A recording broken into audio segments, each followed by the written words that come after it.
한 남자가 선택한 욕망의 끝에서 마주한 진실의 이야기. 지연 씨, 저도 그런 서비스를 받고 싶네요.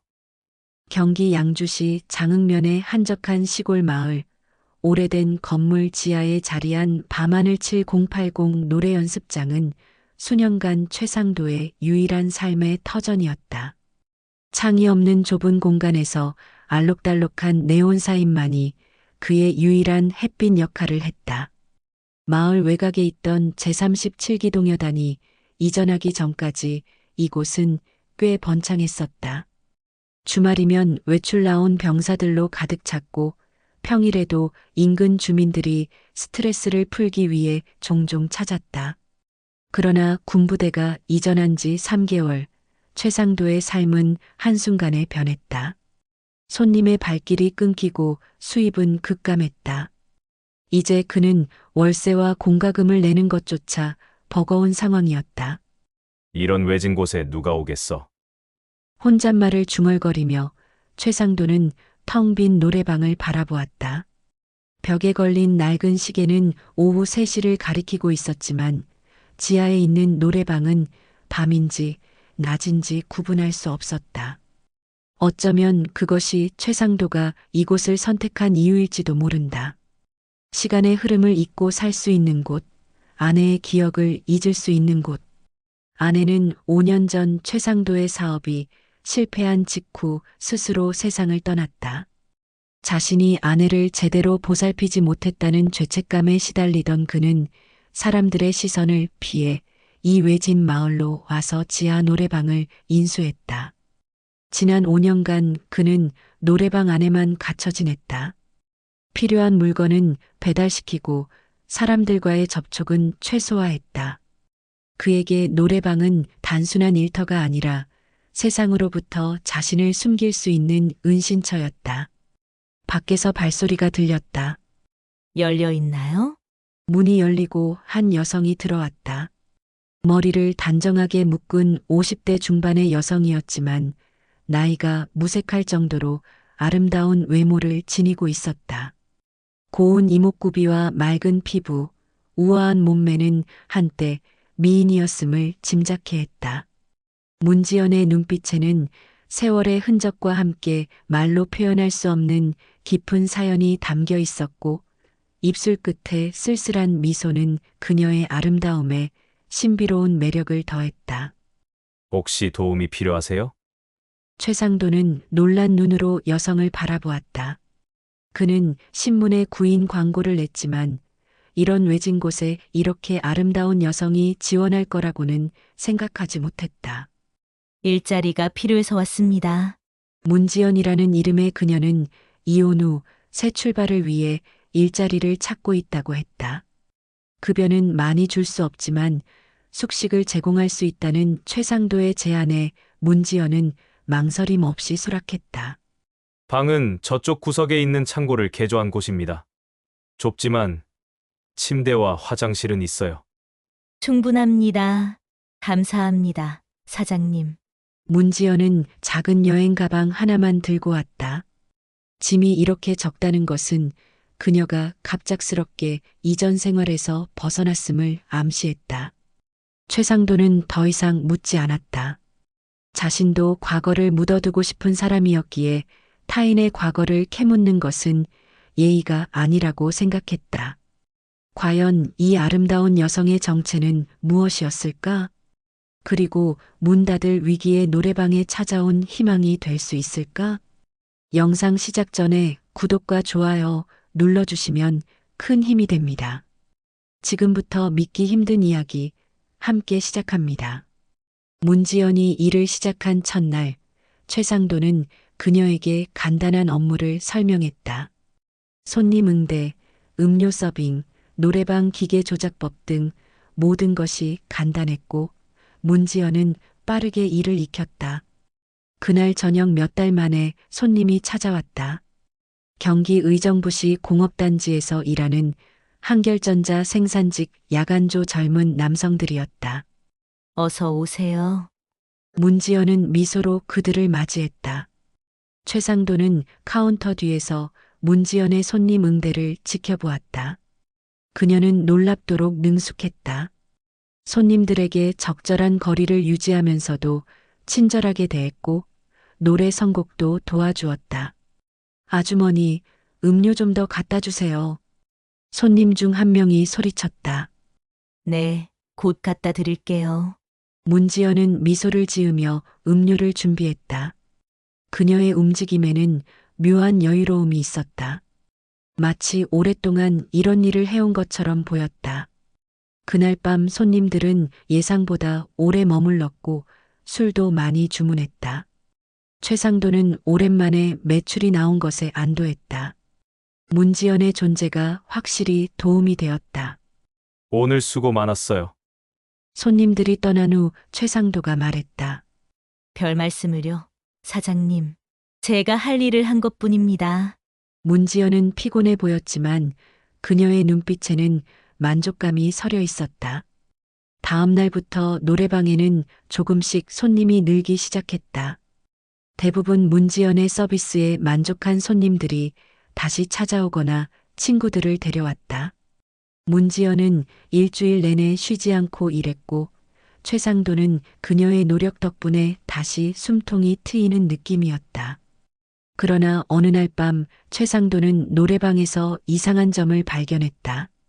평소보다 손님들이 머무는 시간이 유독 길었고 룸을 나갈 때면 모두가 특별히 만족스러운 표정을 짓고 있었다.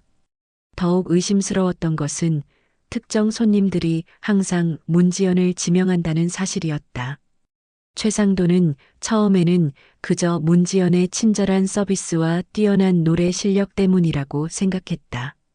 하지만 매일 밤 특정 손님들이 문지연을 찾는 모습을 보며 그의 마음속에는 점점 의문이 자라났다. 노래방 사장으로서 그는 자신의 업장에서 무슨 일이 벌어지고 있는지 알 필요가 있었다. 그날 밤 최상도는 평소보다 일찍 사무실 불을 끄고 복도 끝에 몸을 숨겼다. 그리고 문지연이 사무실로 들어가는 모습을 지켜보았다. 평소와 달리 그녀는 음료 트레이가 아닌 작은 파우치만을 들고 있었다. 호기심을 참지 못한 최상도는 조용히 사무실 쪽으로 다가갔다. 방음이 잘 된 문이었지만 살짝 열린 문틈 사이로 그는 안을 들여다볼 수 있었다. 그 순간 최상도는 충격적인 광경을 목격했다. 양복을 입은 중년의 남성 손님이 소파 깊숙이 몸을 기대고 있었고 문지연은 그의 앞에 무릎을 꿇고 있었다. 그녀의 입은 마이크가 아닌 다른 곳에 가 있었고 손님은 눈을 감은 채 황홀한 표정을 짓고 있었다. 방 안에는 노래소리 대신 남자의 낮은 한숨소리만이 울려 퍼지고 있었다. 문지연은 손님에게 노래가 아닌 다른 종류의 서비스를 제공하고 있었던 것이다. 최상도는 숨이 막히는 것 같았다. 그는 얼른 그 자리를 피해 사무실로 돌아왔다. 문을 닫고 난 후에야 그는 자신의 심장이 미친 듯이 뛰고 있음을 느꼈다. 마음속에서는 여러 감정이 복잡하게 교차했다. 우선 분노가 일었다. 자신의 가게, 그것도 자신이 새 삶을 시작하기 위해 모든 것을 걸었던 이 노래방에서 그런 일이 벌어지고 있다는 사실에 화가 났다. 동시에 당혹감도 느꼈다. 문지연을 처음 만났을 때 그녀는 진실되고 순수한 사람으로 보였다. 하지만 지금 목격한 광경은 그가 알던 문지연과는 너무도 달랐다. 그리고 최상도는 자신 안에서 일어나는 또 다른 감정에 당황했다. 그것은 묘한 기대였다. 문지연의 그런 모습을 보며 그는 자신도 모르게 그녀에게 그런 서비스를 받는 상상을 하고 있었다. 한편으로는 문지연의 서비스 덕분에 노래방 매출이 크게 늘었다는 사실도 무시할 수 없었다. 사업이 어려웠던 시기에 갑자기 찾아온 호황, 특별히 노래방을 찾는 손님들의 증가, 그리고 그들이 남기는 후한 팁까지. 이 모든 것이 문지연 덕분이라는 사실이 이제야 명확히 이해되었다. 그날 밤 최상도는 사무실 소파에 누워 잠을 이루지 못했다. 문지연을 즉시 내쫓아야 할지 아니면 모른 척하고 장사를 계속해야 할지 고민했다. 하지만 그의 마음 한구석에서는 또 다른 생각이 자리 잡고 있었다. 자신도 문지연에게 그런 서비스를 받고 싶다는 생각이었다. 아내가 떠난 후 5년 동안 그는 여성과의 접촉을 완전히 끊고 살았다. 그리고 지금 문지연의 모습을 본 후 그의 억눌렸던 욕망이 다시 깨어나고 있었다. 창밖으로 새벽빛이 서서히 비쳐들 무렵 최상도는 결정을 내렸다. 다음 날 아침 최상도는 문지연을 불렀다. 지연 씨, 어제 일에 대해 얘기해야겠어요. 문지연의 표정이 굳었다. 자신의 비밀이 발각됐음을 알아차린 듯했다. 죄송합니다, 사장님. 제가 말씀드렸어야 했는데 손님들이 요구해서. 아니요. 사과할 필요 없어요.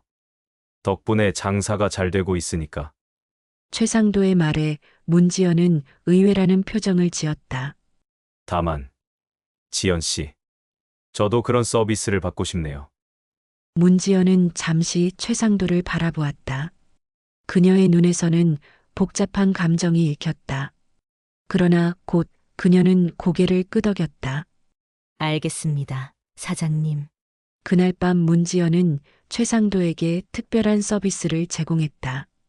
최상도는 문지연의 부드러운 손길에 몸을 맡기며 오랫동안 잊고 있었던 감각들이 되살아나는 것을 느꼈다. 그것은 단순한 쾌락이 아닌 다시 살아있음을 느끼는 순간이었다. 문지연의 손길은 마치 상처를 어루만지듯 조심스러웠다. 그녀는 최상도의 눈을 바라보며 그의 반응을 살폈고 최상도는 그 순간 자신이 얼마나 외로웠는지를 깨달았다. 문지연의 눈에서도 비슷한 감정이 읽혔다. 그들은 서로에게서 자신을 발견했다. 창밖으로 보이는 도시의 불빛들이 흐려지고 방 안에는 그들의 숨소리만이 가득했다. 시간은 멈춘 듯했고 세상의 모든 걱정과 불안은 잠시 그들을 떠나 있었다. 그 밤이 끝나갈 무렵 최상도는 오랜만에 평온함을 느꼈다. 그는 문지연의 어깨에 머리를 기대고 그녀의 심장 소리를 들으며 생각했다. 이것이 단순한 해소였을까? 아니면 새로운 시작이었을까? 그날 밤 이후 그들의 관계는 미묘하게 변했다. 표면적으로는 고용주와 직원의 관계였지만 밤이 되면 그들은 서로의 아픔을 채워주는 관계가 되었다. 최상도는 문지연에게 추가 수당을 주었고 문지연은 더욱 열심히 일했다. 한 달이 지났을 무렵 최상도는 문지연에게 첫 월급을 주며 술 한 잔을 제안했다. 지연 씨, 오늘은 좀 쉬면서 얘기 좀 해요. 한 달 동안 정말 고생 많았어요. 두 사람은 노래방이 문을 닫은 후 소주를 마시기 시작했다. 알코올이 들어가면서 그들의 대화는 점점 깊어졌다. 사장님, 사실 저는 남편의 외도와 폭력 때문에 집을 나왔어요. 문지연이 입을 열었다. 그녀의 목소리에는 오랜 상처가 묻어 있었다. 남편이 바람을 피우고 때리고 더 끔찍한 건 시댁 식구들이 모두 그의 편을 들었다는 거예요. 마치 제가 잘못한 것처럼요. 결국 저는 아이들도 두고 쫓겨나다시피 집을 나왔어요. 최상도는 묵묵히 문지연의 이야기를 들었다. 그녀의 말 한마디 한마디에 공감이 됐다. 제 아내는 하늘나라로 떠났습니다. 최상도도 자신의 이야기를 시작했다. 그동안 누구에게도 말한 적 없는 이야기였다. 제가 운영하던 사업이 망하고 빚을 갚지 못해 집도 잃었어요. 아내는 그 충격을 이기지 못하고 스스로 삶을 마감했습니다. 제가 더 잘했더라면, 더 강했더라면 아내를 지킬 수 있었을 텐데. 그 죄책감에 시달리다 이곳까지 도망쳐와서 노래방을 운영하게 되었습니다. 문지연은 최상도의 손을 조용히 잡았다. 그 손길에는 위로와 이해가 담겨 있었다. 사장님, 우리 둘 다 상처가 있군요. 네. 지연 씨. 그런 것 같네요. 술잔이 부딪히는 작은 소리가 노래방의 정적을 깨뜨렸다. 최상도와 문지연은 서로의 눈을 마주했고 그 순간 무언가가 바뀌었다. 소주의 은은한 향기 속에서 그들의 시선은 평소보다 오래 이어졌다. 이야기를 나눌수록 그들은 서로에게서 거울 같은 존재를 발견했다. 상처받은 영혼이 또 다른 상처받은 영혼을 알아보는 순간이었다. 내일도 또 이렇게 술 한잔 할까요? 최상도가 말했다. 그의 목소리에는 오랜 시간 억눌러왔던 외로움이 묻어났다. 문지연은 미소로 대답했다. 평소의 날카로운 눈매가 부드럽게 휘어졌고 그 안에는 따스함이 깃들어 있었다. 최상도가 문지연의 손에 자신의 손을 겹쳤을 때 그것은 단순한 접촉이 아니었다. 그것은 오랜 시간 닫혀있던 문을 조심스럽게 여는 것과 같았다. 문지연의 손은 차갑고 작았다.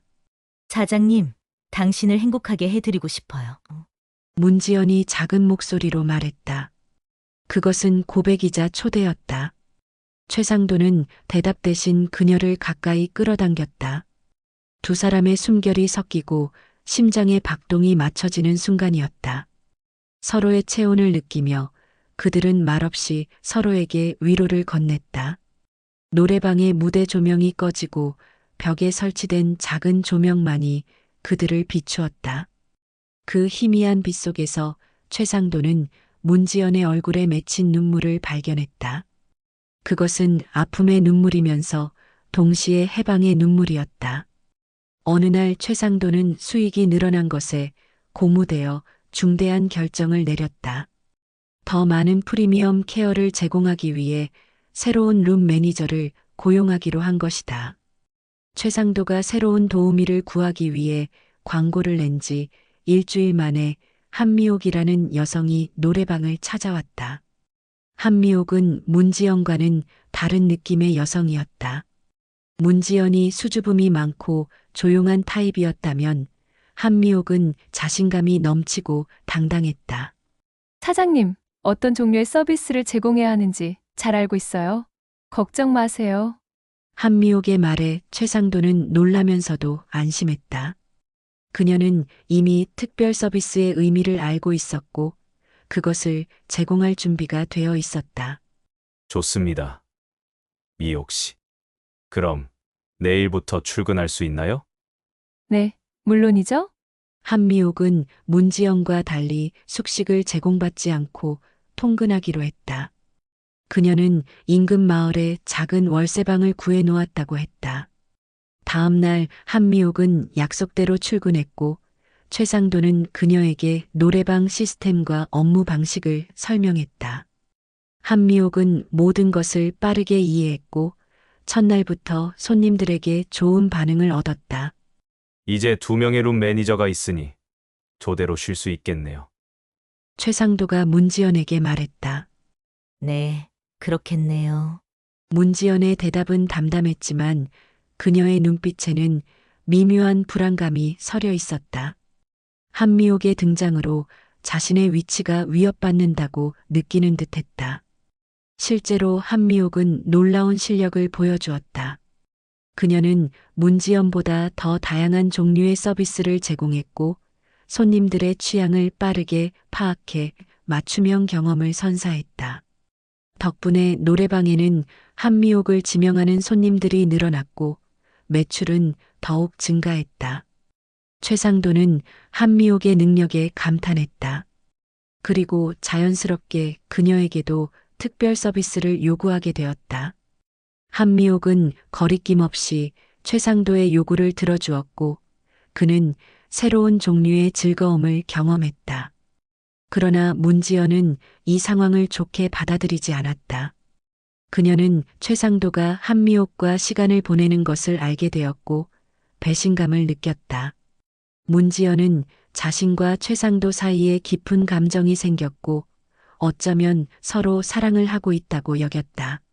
하지만 최상도에게 그녀는 단지 여러 서비스 제공자 중 하나에 불과했던 것이다. 어느 날 밤 문지연은 최상도의 방을 찾아갔다. 그녀의 눈에는 눈물이 고여 있었다. 사장님, 제가 착각했나 봐요. 사장님에게 제가 특별하다고 생각했어요. 최상도는 당황했다. 그는 문지영과의 사이를 단순한 해소용으로만 생각했지, 감정적인 측면은 고려하지 않았다. 지연 씨, 우리 사이에 뭐가 있다고 생각했나요? 그냥 서로 필요를 채워주는 관계였잖아요. 지연 씨가 이렇게 말씀하시니 당황스러운데요. 최상도의 말을 들은 문지연의 눈에서 눈물이 흘러내렸다. 그래요. 그럼 왜 그날 밤 당신의 아내 이야기를 했어요? 왜 나에게 마음을 열었어요? 그냥 단순한 사이를 원했다면 그런 깊은 이야기는 필요 없었을 텐데요. 최상도는 말문이 막혔다. 그는 문지연에게 자신의 과거를 이야기한 것이 단순히 술김의 한 말이라고 생각했지만, 문지연에게는 그것이 마음을 열고 서로를 믿기 시작한 순간이었던 것이다. 미안해요. 내가 잘못 말했나 봐요. 최상도는 어색하게 사과했지만 문지연의 마음은 이미 깊이 상처받은 상태였다. 다음 날부터 문지연은 최상도를 피했다. 그녀는 여전히 손님들에게 서비스를 제공했지만 최상도에게는 더 이상 특별한 서비스를 해주지 않았다. 그들의 대화는 업무적인 내용으로만 제한되었고 그 전의 친밀함은 사라졌다. 최상도는 문지연의 변화를 느꼈지만 특별히 신경 쓰지 않았다. 어차피 한미옥이 있었고 그녀는 문지연보다 더 다양하고 강렬한 경험을 제공했기 때문이다. 한미옥은 이런 상황을 눈치채고 최상도에게 접근했다. 사장님, 지연 씨가 요즘 기분이 안 좋아 보이네요. 무슨 일 있었어요? 별일 아니에요. 그냥 약간의 오해가 있었을 뿐이죠. 혹시 사장님과 지연 씨 사이에 뭔가 있었던 건가요? 한미옥의 질문에 최상도는 잠시 망설였지만 이내 솔직하게 대답했다. 네. 그랬어요. 하지만 이제는 아니에요. 그렇군요. 지연 씨가 사장님을 좋아하는 것 같아 보여서요. 하지만 제가 있으니 걱정 마세요. 제가 사장님을 만족시켜 드릴게요. 한미옥은 능숙하게 최상도의 허벅지에 손을 올렸고 그는 다시 한번 그녀의 유혹에 넘어갔다. 그들은 그날 밤 최상도의 방에서 격렬한 시간을 보냈다.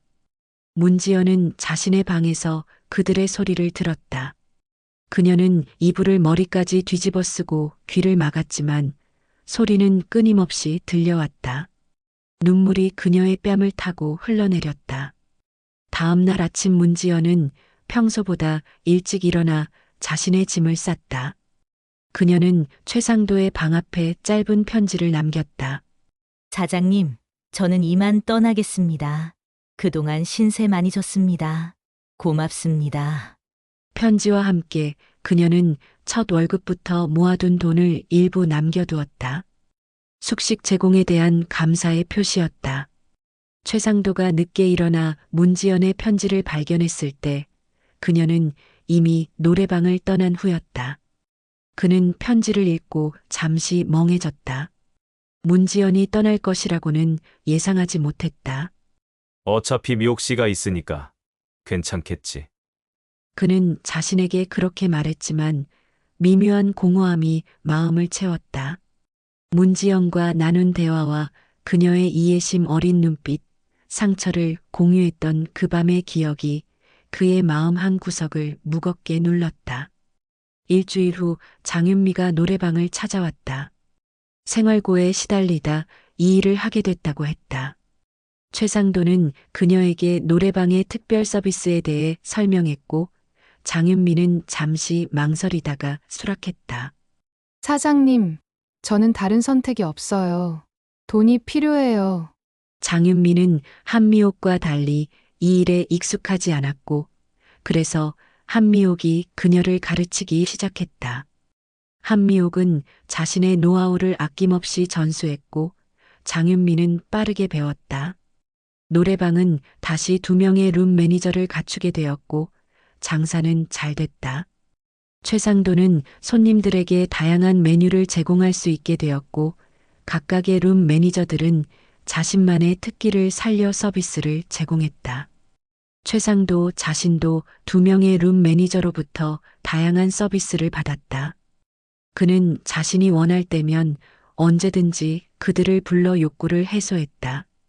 그에게 그들은 단지 욕망을 충족시키는 도구에 불과했다.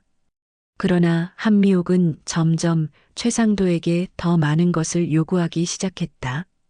그녀는 다른 룸 매니저보다 더 많은 특별 수당을 원했고, 때로는 최상도와의 관계를 독점하려는 모습을 보였다. 사장님, 저만 특별하게 봐주세요. 제가 사장님을 가장 잘 이해하잖아요. 최상도는 한미옥의 요구에 부담을 느꼈다. 그는 문지영과의 관계에서 겪었던 감정적인 얽힘을 또다시 경험하고 싶지 않았다. 미옥 씨, 우리 관계는 업무적인 것이에요. 그 이상도 이하도 아니죠. 최상도의 차가운 대답에 한미옥은 상처를 받았지만 이해한다는 듯 고개를 끄덕였다. 그러나 그녀의 눈빛에는 분노와 질투가 서려 있었다. 그날 밤 한미옥은 장윤미에게 접근했다. 윤미 씨, 사장님이 당신을 좋아하는 것 같던데요. 네. 미옥 언니, 아니에요. 그냥 업무적인 관계일 뿐이에요. 정말요? 사장님이 당신에게 특별한 관심을 보이는 것 같던데. 한미옥의 말에 장윤미는 당황했다. 장윤미는 최상도와 단순한 업무 관계만 유지하고 있었고 특별한 서비스를 제공하는 것도 순전히 돈을 벌기 위한 것이었다. 미옥 언니, 오해하지 마세요. 저는 그런 의도가 전혀 없어요. 그래요. 하지만 조심해요. 사장님은 우리를 그냥 이용하는 거야. 지연 씨도 그래서 떠난 거라고요. 한미옥의 말에 장윤미는 혼란스러워했다. 그녀는 문지연에 대해 들어본 적이 있었지만 자세한 사정은 몰랐다. 지연 씨는 왜 떠난 거예요? 사장님이 그녀를 이용하고 버렸으니까. 그녀가 사장님을 진심으로 좋아했는데 사장님은 그저 해소할 수 있는 사람을 원했던 거지. 한미옥의 말 중에는 사실이었고 일부는 과장이었다. 그녀는 자신의 입지를 강화하기 위해 상황을 왜곡하고 있었다. 장윤미는 한미옥의 말을 곰곰이 생각했다. 그녀는 이 일을 시작할 때부터 감정적인 얽힘을 피하기로 했었고 한미옥의 경고는 그 결심을 더욱 굳게 했다. 하지만 문지연의 부재는 그에게 미묘한 영향을 미쳤다. 때로 그는 그녀와 나눴던 대화를 떠올렸고 그녀의 따뜻한 손길이 그리웠다. 한미옥과 장윤미는 육체적인 만족을 주었지만 문지연만이 가졌던 특별한 무언가가 있었다. 이해와 공감, 그리고 진정한 따뜻함. 그러나 최상도는 그런 감정을 인정하지 않았다. 그는 자신의 마음에 벽을 쌓고 다시는 누구에게도 진심으로 마음을 열지 않기로 했다. 그에게 중요한 것은 오직 사업의 성공과 해소뿐이었다. 며칠 뒤 장윤미가 최상도를 찾아왔다. 사장님, 저 그만두려고 해요. 왜요? 무슨 일 있어요? 제가 다른 일자리를 구했어요. 이 일이 저에게 맞지 않는 것 같아서요. 최상도는 잠시 당황했지만 곧 담담하게 받아들였다. 그래요. 윤미 씨가 결정한 거니까 존중해 드릴게요. 마지막 월급은 넉넉히 드릴 테니 걱정 마세요. 장윤미는 감사하다는 말을 남기고 떠났다. 그녀는 문지연처럼 이 일에 적응하지 못했고 계속해서 죄책감에 시달렸다. 결국 그녀는 적은 급여지만 정상적인 일자리를 찾아 떠나기로 결심했다. 한미옥은 장윤미가 떠난 것에 은근히 기뻐했다. 이제 그녀는 최상도의 유일한 룸 매니저가 되었고 더 많은 영향력을 행사할 수 있게 되었다.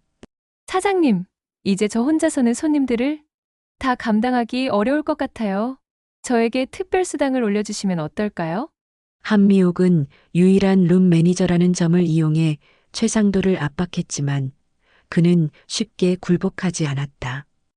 그는 새로운 룸 매니저를 구하기 위한 면접을 비밀리에 진행했고, 이는 한미옥의 분노를 더욱 키웠다. 그러던 어느 날 노래방에 익숙한 얼굴이 찾아왔다. 문지연이었다.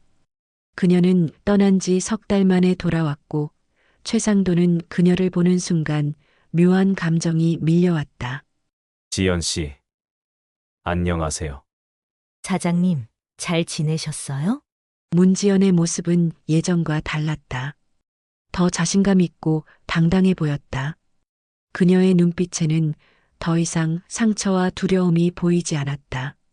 네, 뭐, 그럭저럭요. 지연 씨는 어떻게 지냈어요? 저도 나름대로 잘 지냈어요. 새 일자리도 구했고 새 출발을 했죠. 문지연의 말에 최상도는 묘한 실망감을 느꼈다.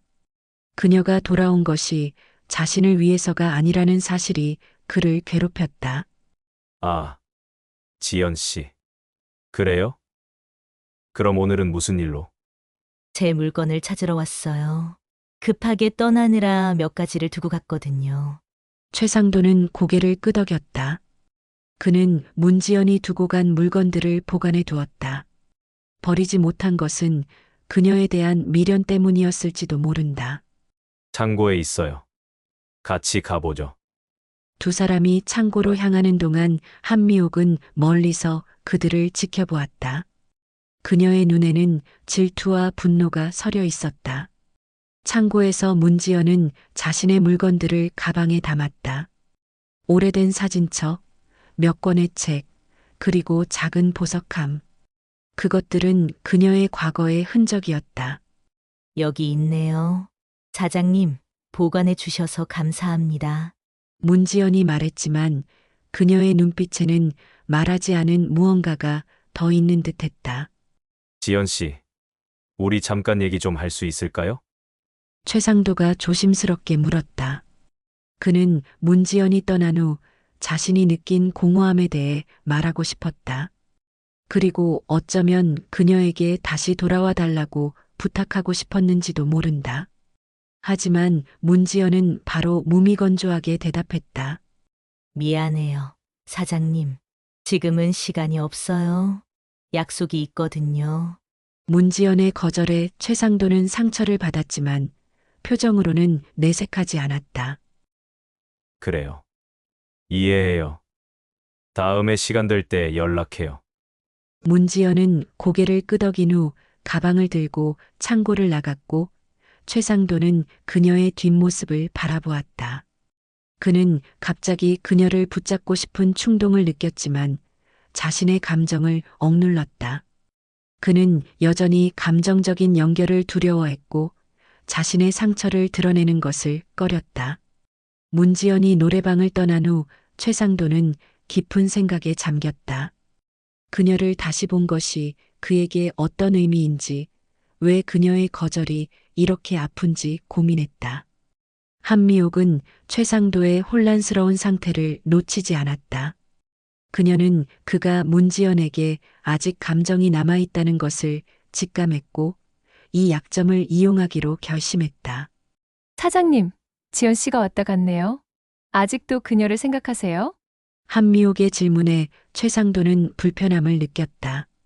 그는 자신의 감정을 노출시키고 싶지 않았다. 그냥 물건 찾으러 온 거예요. 아무것도 아니에요. 정말요? 하지만 사장님 표정이 말해주네요. 아직 그녀를 놓지 못했죠? 최상도는 한미옥의 말에 반박하지 않았다. 그는 자신도 이해하지 못하는 감정들과 싸우고 있었다. 한편으로는 문지연에 대한 그리움이 있었고 다른 한편으로는 그러한 감정을 느끼는 자신이 두려웠다. 미옥 씨, 오늘은 그만 일을 마치고 쉬어요. 피곤하네요. 최상도는 대화를 끝내려 했지만 한미옥은 물러서지 않았다. 사장님, 솔직해지세요. 지연 씨는 당신을 떠났어요. 그녀는 이제 돌아오지 않을 거예요. 당신이 그녀를 단지 도구로만 봤기 때문이죠. 그녀의 감정을 무시했고 그녀의 사랑을 이용했어요. 한미옥의 날카로운 말은 최상도의 마음을 찔렀다. 그것은 그가 인정하기 싫었던 진실이었다. 최상도는 문지연을 단지 해소하는 도구로 여겼고 그녀의 진심 어린 사랑을 무시했다. 그 결과 그녀는 상처받고 떠났다. 최상도는 문지연에게 전화를 걸어보았지만 그녀는 받지 않았다. 그는 그녀에게 메시지를 남겼지만 응답은 없었다. 그녀는 이미 그의 삶에서 완전히 떠난 것 같았다. 최상도는 문지연의 흔적을 찾으려 했지만 그녀가 남긴 단서는 아무것도 없었다. 연락처도 새 주소도 그녀가 어디로 갔는지 알 수 있는 정보도 전혀 없었다. 마치 처음부터 존재하지 않았던 사람처럼 그녀는 흔적도 없이 사라졌다. 결국 최상도는 계속해서 같은 패턴을 반복하며 살아갔다. 그는 새로운 룸 매니저들을 고용하고 그들을 그런 용도로 이용했다. 그는 자신의 공허함을 채우려 했지만 그것은 불가능했다. 그는 여전히 사람들을 도구로만 대했고 진정한 연결을 형성하지 못했다. 한미옥이 떠난 후에도 노래방은 계속 운영되었다. 최상도는 새로운 룸 매니저들을 고용했고 노래방은 번창했다. 표면적으로는 모든 것이 잘 풀리는 듯 했지만 그의 내면은 점점 더 공허해져 갔다. 그는 돈과 즐거움을 얻었지만 진정한 행복은 찾지 못했다. 자신이 만든 고독한 세계 속에서 그는 문지연과 함께했던 짧은 순간들을 때로 떠올렸다. 하지만 그런 감정을 인정하는 것은 자신의 약점을 드러내는 것과 같았기에 그는 그 생각을 밀어냈다. 최상도의 삶은 계속되었고 그의 선택은 변하지 않았다. 사람들은 종종 변화의 기회를 마주하게 된다. 그러나 그 기회를 잡기 위해서는 자신의 잘못을 인정하고 상처와 두려움을 직면해야 한다. 최상도는 문지연을 통해 진정한 연결과 치유의 가능성을 엿보았지만 결국 그 기회를 놓쳤다. 그는 안전하고 익숙한 패턴에 머물렀고 그 결과 영원한 고독을 선택했다. 어느 날 밤 최상도는 혼자 앉아 과거를 되돌아보았다. 문지연이 처음 노래방에 들어왔을 때의 모습, 그녀와 나눈 첫 번째 진솔한 대화, 그리고 그녀가 자신에게 마음을 열었던 그 순간들이 스쳐 지나갔다. 내가 왜 그때 그녀의 마음을 알아주지 못했을까? 최상도는 자신에게 물었지만 이미 늦은 후였다.